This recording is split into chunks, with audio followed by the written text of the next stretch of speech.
Klar, wir Raumfahrtfans, wir sehen Raketen, wir sehen Feuer, wir wollen, dass Dinge in den Orbit kommen, dass dahinter eine ganze Menge an Forschung passieren muss, Grundlagenforschung und sowas zu ermöglichen. Dafür habe ich jemanden hier, der das perfekt überleiten kann, weil wir nämlich in Deutschland exzellente Forschung auf sämtlichen Gebieten haben, die die Raumfahrt auch betreffen. Und da freue ich mich sehr, dass Frau Dr. Anke Pizzala, Kaiser Pizzala heute hier ist und mit mir über exzellente Forschung aus Deutschland sprechen kann. Ach, vielen Dank, das ist ja schon mal große Fortschritte. Ich habe mich ein bisschen vor dem Interview über Sie informiert. Sie kommen eigentlich aus der Materialforschung, kann man das sagen? Werkstoffforschung. Werkstoffforschung? Ja, und Werkstofftechnologie, ja. Mhm. Und ist das so immer noch Ihr Steckenpferd oder sagen Sie jetzt, nee, jetzt DLR, alle Forschung, die wir machen, ist sinnvoll und wertvoll und das alles interessiert Sie? Ja, absolut. Also ich meine, das war ein spezielles Gebiet, wo es halt um Fertigung ging und darum, wie man einen Werkstoff so herstellen kann und wie man die Herstellungsmethoden so optimieren kann, dass der am besten seinem Ziel gerecht wird. Ja, und das ist halt einfach Teil. Aus dem Werkstoff wird ein Bauteil. Das Bauteil muss aber auch wiederum seinen Funktionen gerecht werden. Bauteil wird ins System eingebaut. Das System muss seinen Anforderungen gerecht werden. Insofern ist das nur ein kleiner Teil von dem, was uns eigentlich interessiert alle, nämlich das System oder sogar Systems of Systems. Und das wirklich Coole ist, finde ich, alles, was man auch wirklich nutzen kann, also wo was rauskommt, was Nutzen schafft, Nutzen entweder für die Gesellschaft, Nutzen aber auch für die Wirtschaft und was unser Leben halt jeden Tag irgendwie besser macht. Ich glaube, es ist gar nicht so lange her, dass ein neues Institut beim DLR gegründet wird mit dem Titel, glaube ich, Frontier Materials. Das heißt, ist das genau das Thema, dass wir sagen, wir wollen neue Materialien haben, die an vorderster Front die Menschheit voranbringen, die Industrie voranbringen? Ja, uns geht es da vor allem darum, dass wir Materialien zu Werkstoffen machen, also zu nützlichen Materialien und dass wir diese Werkstoffe auch den Bauteilen anpassen. Und da geht es zum Beispiel um additive Fertigung, also beispielsweise Fertigung mithilfe von Lasern, mit denen man eben ganz neue Arten von Bauteilen machen kann. Das macht aber nicht immer Sinn, das ist relativ teuer natürlich, ja?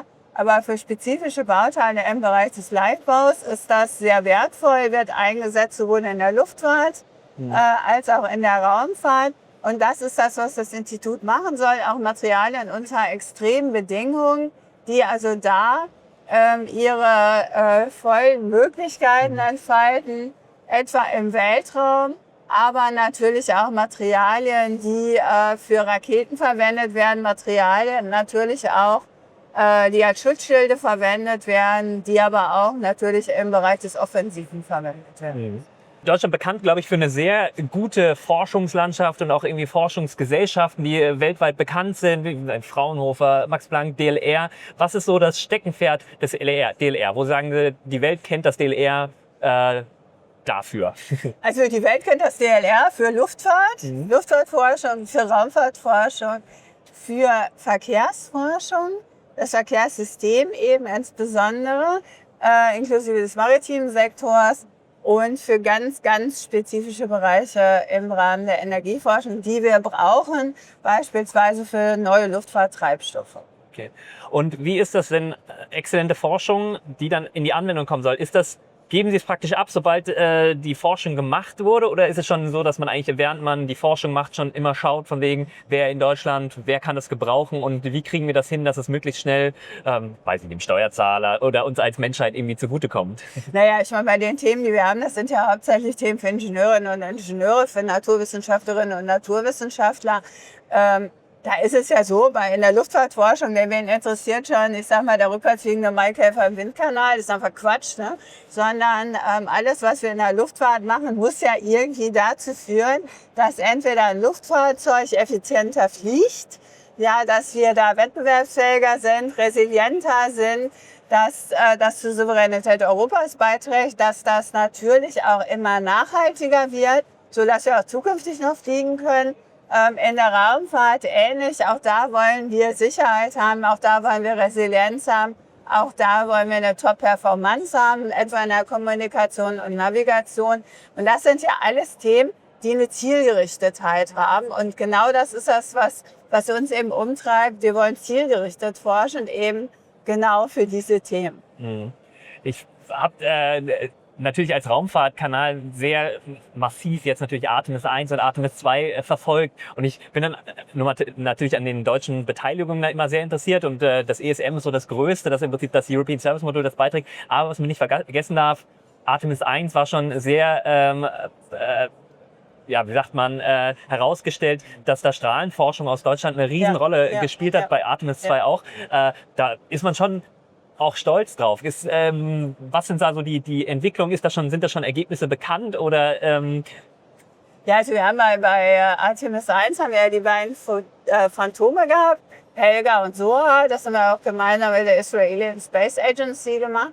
Und da ging es eben darum, den weiblichen Körper, also eine Astronautin, da möglichst gut zu simulieren und in diesen Phantomen von Körpern eben mit einer Schutzweste und ohne eine Schutzweste die jeweilige Bestrahlung auch in unterschiedlichen Tiefen, also möglichst dreidimensional nachvollziehen zu können. Es gibt natürlich theoretische Modelle.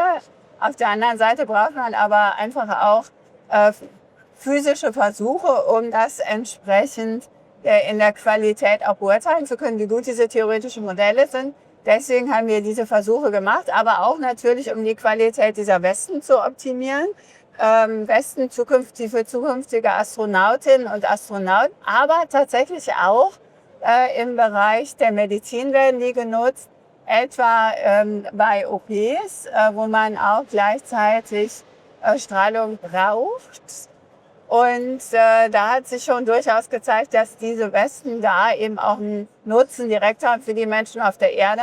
Aber wir sehen eben auch, dass es die Forschung braucht, damit unsere Astronauten sicher sind und unsere Astronautin, wenn es zum Mond geht und darüber hinaus. Der Name Deutsches Zentrum für Luft- und Raumfahrt, irgendwo, das sind beides Sachen, die fliegen. Jetzt hat man aber natürlich irgendwie, in der Luftfahrt denkt man sich, okay, seit 60 Jahren haben wir Luftfahrt und das ist sehr kommerziell schon und sehr, dass es irgendwie von Airlines genutzt wird und dass es im Prinzip sehr standardisiert alles sein muss und die Forschung, die da passiert, ja, schon sehr ausgereifte Produkte irgendwie entwickelt werden. In der Raumfahrt man eher das Gefühl hat, dass es da um Prototypen, um Grundlagenforschung geht. Sind das so auch getrennte Bereiche bei Ihnen oder sagen Sie, da ist, befruchten sich eigentlich beide ganz gut? Nee, die befruchten sich tatsächlich gut. Also das stimmt schon. Ja, in der Luftfahrt ist natürlich vieles regulierend. Das ist auch klar. Ich meine, wir alle wollen ja auch immer wieder fliegen. Ne? Und da hat man das ja schon ganz gerne, dass das sicher ist. Das ist ja mal der erste Anspruch. Dass das Luftverkehrssystem sicher ist.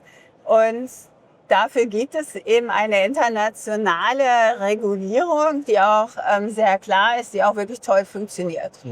Und was aber jetzt passiert, durch die Kriege beispielsweise, durch die geopolitischen Veränderungen, haben wir Einflüsse auf die Navigationssignale. Die Navigationssignale, das ist eben Raumfahrt, ne? Da geht es jetzt ganz klar zum Beispiel um Galileo. Wir fliegen die übrigens auch durch unsere Tochter, die GFR in Oberpfaffenhofen, sind wir auch sehr stolz darauf, dass wir Galileo fliegen dürfen. Galileo genauer ist als die amerikanischen GPS. Das ist toll, finde ich für Europa echt eine riesige Sache. Und die werden aber gestört.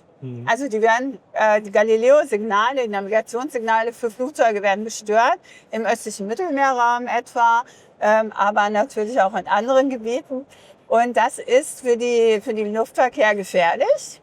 Genauso für den Seeverkehr allerdings auch gefährlich im Baltikum etwa. Und was wir da machen, ist, wir entwickeln neue Antennen, beispielsweise als Flugzeugantennen und entsprechende Apps für die Pilotinnen und Piloten, mit denen die sehen können, sind diese Navigationssignale gestört. Und gleichzeitig arbeiten wir natürlich auch an der nächsten Generation von Satelliten gemeinsam mit der Industrie in beiden Fällen, um da zukünftig dann auch eine entsprechende Härtung von Systemen herbeizuführen und auch an überhaupt einer nächsten Generation dann von entsprechenden Konstellationen. Jetzt hat das DLR natürlich, weil Sie ja kriegerische Auseinandersetzungen ansprechen, schon immer auch Forschung gemacht, die in diese Richtung geht, die im Prinzip die Bundeswehr irgendwie ertüchtigen soll und so weiter. Jetzt ist politisch schon echt viel passiert in den letzten Jahren. Merken Sie da so bei Ihren Forschern oder im Prinzip bei Ihren Instituten so ein bisschen auch so einen Shift, dass man halt merkt, ja, wir werden da nicht drum herum kommen, da die Forschung machen zu können und so einfach zu sagen, da habe ich jetzt irgendwie keine Lust drauf oder so, dass das einfach nicht mehr geht? Oder war das noch nie ein Thema? Ja, wir machen ja seit 40 Jahren Forschung im werttechnischen Bereich. Das BMVG ist ja neben dem BMFCR, früher dem BMWE, ja bei uns Gesellschafter und Fördergeber. Und insofern ist das für uns was ganz Normales. Wir beschäftigen uns auch mit der zivilen Sicherheitsforschung. Das ist mir ein wichtiges Anliegen. Zivile Sicherheitsforschung beispielsweise bei Flugkatastrophen, zivile Sicherheitsforschung in Erdbebengebieten etc. Auch die Frage einstürzendes Haus, wie kann man Leute rausholen, das ist uns echt wichtig. Und das sind natürlich Themen, die auch für Themen in Kriegsgebieten eine deutliche Relevanz haben. Gleichzeitig aus der Raumfahrt, die Erdbeobachtung, ja, wir können sehen, wie die Zerstörung in der Ukraine beispielsweise fortschreitet. Wir können auch aus der Erdbeobachtung zum Beispiel sagen, wie viel Geld braucht man für den Wiederaufbau. Ich glaube, das sind einfach Themen, die uns alle auch umtreiben müssen. Aber gleichzeitig eben, ja, wir müssen die Demokratie verteidigen, wir müssen Europa verteidigen. Und das ist was auch bei unseren Mitarbeiterinnen und Mitarbeitern ankommt. Das heißt natürlich auch, dass wir immer auch Themen wie Geheimschutz, Themen wie Exportkontrolle bei uns ganz massiv mitdecken. Denn sonst könnten wir nicht sicherstellen, dass wir eben diese Forschung im Sicherheitsbereich, zivil wie auch im wehrtechnischen Bereich machen können. Ja, und Sicherheit und Verteidigung steht jetzt gerade leider sehr im Fokus und da fließt auch sehr viel Geld rein. Die Politik stellt da auch viel bereit. Jetzt muss man sagen, so bei der Grundförderung hat man ein bisschen das Gefühl von wegen, dass die eher sinkt. Ich weiß nicht, ob Sie da andere Zahlen haben oder so, aber wie stellt man sicher, dass trotz diesem Geld, was jetzt irgendwie für Verteidigung sicher kommt, die Grundlagenforschung oder das, was dann vielleicht erst in ein paar Jahren irgendwie der Allgemeinheit irgendwie zugute kommt, dass das nicht irgendwie in solchen Zeiten hinten runterfällt? Also dazu vielleicht erstmal, wir sind ja Bestandteil auch des Paktes für die außeruniversitären Forschungsorganisationen. Insofern haben wir in den letzten Jahren ja den Paktaufwuchs auch bekommen, wie das verabredet wurde zwischen Bund und Ländern. Ganz klar sind die Inflationsraten, das haben Sie richtig gesagt, halt so, dass das im Grunde den Kostenzuwachs nicht ausgleicht. Das ist so. Wir sind gegenüber anderen Ländern aber tatsächlich noch gut aufgestellt, müssten uns aber natürlich auch mit dieser Frage beschäftigen. Also wie gehen wir damit um, dass die Beschäftigungskosten steigen, dass die Investitionskosten steigen, dass die Betriebskosten steigen, keine Frage. Der Eindruck, dass die Forschungsmittel im wehrtechnischen Bereich jetzt groß steigen, der ist falsch. Okay. Der kann natürlich leicht entstehen. Das ist aber nicht richtig. In der Tat sind die Mittel für die Forschung im wehrtechnischen Bereich angestiegen, aber nur leicht angestiegen. Also sie sind schon angestiegen, aber der Anstieg liegt in einem Prozentbereich, der sicherlich eher im einstelligen als im zweistelligen Prozentbereich ist. Dann ist das wahrscheinlich Insofern, das ist ein ganz normales Missverständnis, gibt es sehr oft. Und ich muss sagen, wir haben auf der anderen Seite aber da auch durchaus eine große Stabilität gesehen, seitens des BMVG eine extreme Verlässlichkeit. Und wir haben auch sozusagen, was die Themen angeht, besprechen wir, welche Themen relevant sind. Es ist aber nicht so, dass da Micromanagement gemacht wird. Und im Rahmen der Gesamtforschung, die wir machen, sind wir eben zielgerichtet. Aber das heißt jetzt nicht, dass im Einzelnen natürlich Dinge vorgegeben werden, sondern da gibt es natürlich für alle Forscherinnen und Forscher Freiheit. Aber das Ziel muss natürlich schon erreicht werden.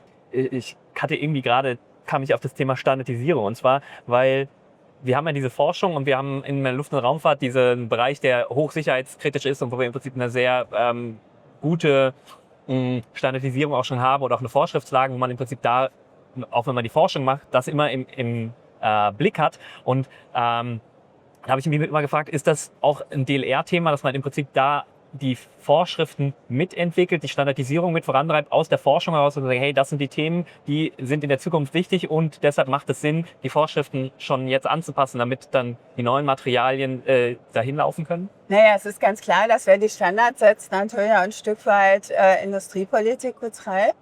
Und da ist natürlich wichtig, dass Standards aus Europa kommen. Und da hat Deutschland natürlich auch eine wichtige Aufgabe. Wir arbeiten deswegen in einer Menge Gremien jetzt in Deutschland, auch des Deutschen Instituts für Normung mit, aber gleichzeitig auch der entsprechenden europäischen Organisationen.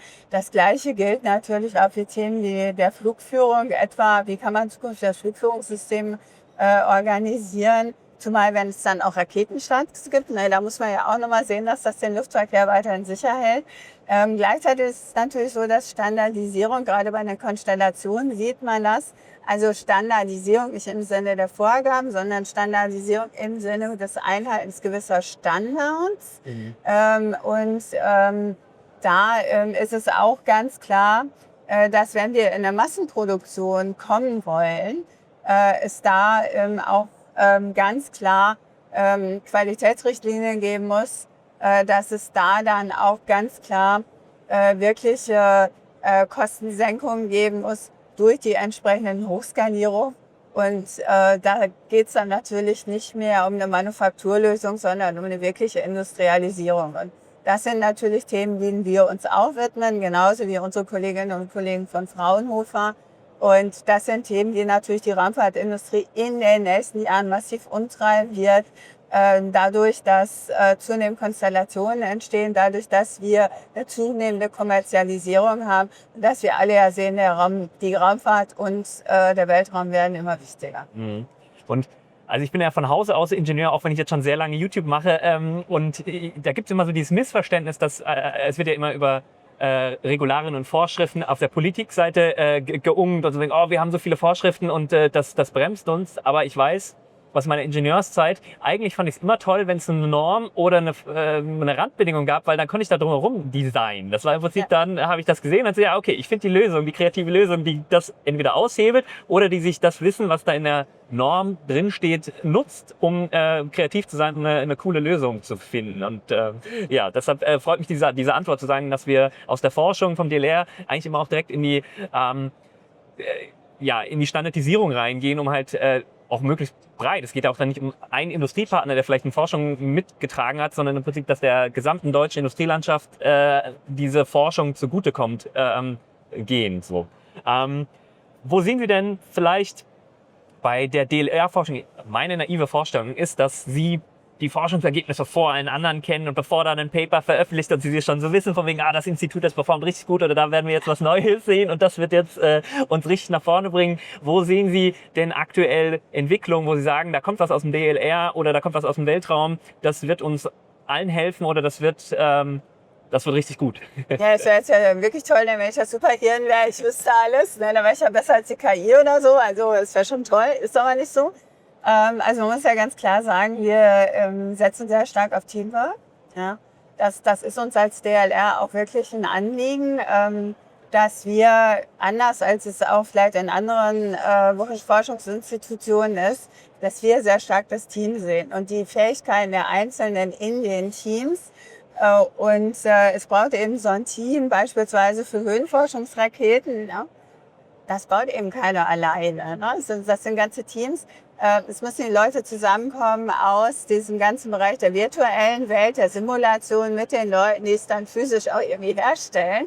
Und das ist eben eine ganz, ganz wichtige Sache. Ja, und aus dem Bereich des Weltraums, was wird es Neues geben? Ich glaube, eine unglaubliche Menge. Im Bereich der Erdbeobachtung haben wir ja schon seit langem, seit wirklich vielen, vielen Jahren wird KI genutzt. Daraus kriegen wir eine Unmenge von Informationen, beispielsweise für die Landwirtschaft, über Trockenheiten von Böden, über Feldfrüchtewechsel, über möglicherweise auch Möglichkeiten, Landwirtschaft kleinräumiger zu gestalten, über Fragen der Urbanisierung eben. Und man kann auch nichts verstecken, ja? Also auch zum Beispiel entsprechende Emissionen und Emittenten kann man damit sehr genau lokalisieren. Also das wird die Transparenz in diesen Bereichen weltweit nochmal deutlich verstärken. Wie man damit dann im Einzelnen an manchen Stellen auch ethisch umgeht, werden sicherlich auch nochmal Fragen sein, mit denen man sich ganz erheblich beschäftigen muss. Ja, Fragen, die die Politik dann auch entsprechend beantworten muss. Es wird natürlich im Bereich Navigation und Kommunikation darum gehen, das Ganze gegen Angriffe zu härten, sicher zu machen. Aber es wird natürlich auch mit Sicherheit in den nächsten Jahren da nochmal zu einer gewaltigen Steigerung der Übertragungsraten kommen und auch nochmal zu einer erheblichen Steigerung der Genauigkeiten. Und so, glaube ich, wird aus dem Weltraum da noch vieles mehr kommen. Ich habe gestern mit Generalmajor Traut gesprochen vom Weltraumkommando der Bundeswehr und das klang so ein bisschen, dass er sich eigentlich Raketenstarts auch aus Deutschland wünscht oder möglichst an vielen Orten in Europa, damit man resilient starten kann und so weiter. Ich habe den Eindruck, weil bisher waren Raketenstarts ja, Kourou war relativ weit weg, das hat jetzt unseren europäischen Luftverkehr nicht direkt beeinträchtigt, dass das ein großes Thema wird.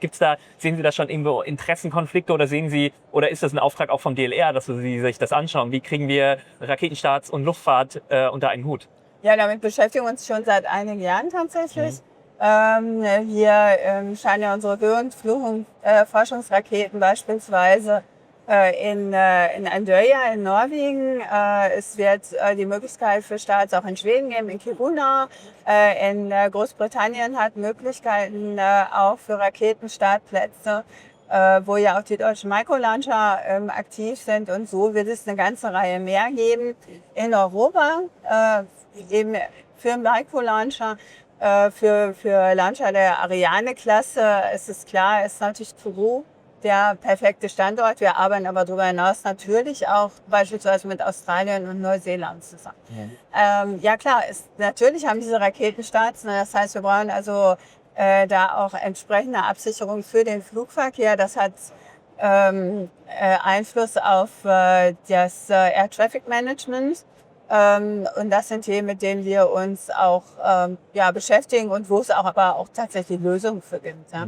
Also es geht ja im Wesentlichen darum, den Luftverkehr hinsichtlich der Umwege, die geflogen werden müssen und der damit einhergehenden Einflüsse dann auf Pünktlichkeit, auf Wirtschaftlichkeit und so weiter, das zu minimieren, und das ist natürlich möglich, aber eine Aufgabe. Genau. Und ich spreche es auch so ein bisschen an, weil es ist angekündigt ab Montag, dass vielleicht ESA Aerospace wieder startet aus Corona in Norwegen, wo jetzt so wir als Community, als Raumfahrtfans da alle irgendwie die Daumen drücken und uns das sehr, sehr, sehr wünschen. Ich habe auch das Gefühl, dass es im gesamtdeutschen Sprachraum auch mehr das Thema ist und sagt, ey, das ist cool und jetzt das erste Mal, dass irgendwie eine deutsche Rakete einen Orbit erreichen könnte, und da drücken wir irgendwie ganz doll die Daumen. Es gibt sehr viele Themenfelder, die meiner Meinung nach den Nachwuchs anspringen werden, weil es coole Sachen passieren. Wir fliegen wieder zum Mond. Wir können Dinge mit Satelliten tun, die wir vorher noch nicht tun können. Wenn jetzt ein zwölfjähriges Mädchen Sie fragt, warum sie sich für Raumfahrt begeistern sollte, was da noch kommen würde, was würden Sie sagen, hey Mädchen oder Junge, bleib dran, das wird jetzt richtig, richtig cool, da darfst du dich drauf freuen, oder im besten Fall such da eine Karriere, weil das wird Spaß machen. Also ich glaube, was besonders toll daran ist, an der Raumfahrt wie auch an der Luftfahrt, ist, dass man mit total unterschiedlichen Fähigkeiten da wirklich viel beitragen kann. Also sagen wir mal, wenn man sich für Informatik begeistert, ja, dann gibt es da eine Menge Tätigkeitsfelder im Bereich der Softwareentwicklung, im Bereich der KI, im Bereich zukünftig des Quantencomputings, whatever. Also es gibt einfach eine riesige Menge auch der Datenwissenschaften, wo man sich einbringen kann, die dann auch wieder in die Erdbeobachtung eingehen, die in Navigation, Kommunikation eingehen und. Wenn man jetzt auf der anderen Seite jemand ist, der sich für physische Modelle interessiert, auch da gibt es ja eine Menge Möglichkeiten, etwa bei Raketentestständen in Lambolzhausen. Ne? Das sind Großversuche im Team, das ist super cool, ja, wenn da die Versuche durchgeführt werden. Das ist was für Leute, die dann wieder ganz andere Talente haben. Oder klar, Astronauten werden die wenigsten, aber auch das und diese Fähigkeit, im Team zu arbeiten, ist auch wieder was ganz Besonderes. Auch da gibt es wieder viele Möglichkeiten. Für Mediziner gibt es Möglichkeiten. Etwa, wir haben jetzt die Isolationsstudien. Was machen Menschen, die in einer Gruppe isoliert im Weltall sitzen irgendwann mal? Auch für die Psychologen super spannend. Ja? Und für Ingenieurinnen und Ingenieure, hey, das ist die coolste Technologie der Welt. Ja, ich meine, also insofern, ich glaube einfach, dass es eine Unmenge von Menschen anspricht mit unterschiedlichen Fähigkeiten, ob jung, ob alt. Ja, und das macht das halt wirklich so besonders, weil der Weltraum macht eben unser tägliches Leben inzwischen einfach auch aus. Ja, und ich glaube, die Forschungsaufgaben werden dem DLR nicht ausgehen, sondern wir haben viele Möglichkeiten, wo einfach, wie Sie jetzt schon sehen, da müssen wir rein, da liegt das Gold und da gehen wir weiter. Frau Dr. Anke Kaiser-Pizzala, vielen, vielen, vielen Dank, dass Sie sich die Zeit genommen haben. Es war ein sehr inspirierendes Gespräch und ich wünsche Ihnen eine tolle ILA. Sehr gerne. Herzlichen Dank. Danke.